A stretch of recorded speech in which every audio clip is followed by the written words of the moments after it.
এই টপিক্সের আগে একটা কথা বলি, সেটা হচ্ছে স্ট্যান্ডার্ডে যে লোকগুলো আছে, স্ট্যান্ডার্ডে প্রোডাকশন যেগুলো দিচ্ছে, প্রোডাকশনে কোম্পানি সন্তুষ্ট না।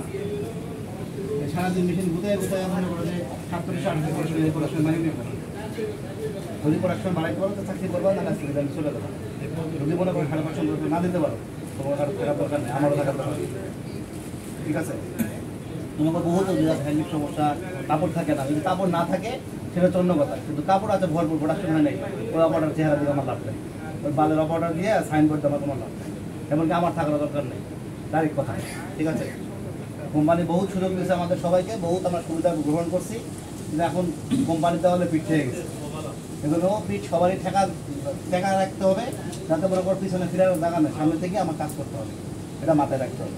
সেকেন্ডলি এখানে হচ্ছে বহুত কোম্পানি আমাদের আদর করছে না, আদরের দিন সবাই স্ট্রং পজিশনে আছে। যদি মনে করো যে আমার সমস্যা, আমি পারতেছেন আপনার সাথে মানতে, সে সুন্দর মতো চলে যাবে। যদি সুন্দর মতো না হয়, কথা ডিস্ট্রিক্ট করে করে তার কিন্তু বিশাল সমস্যা হবে, বলে দিলাম কথা।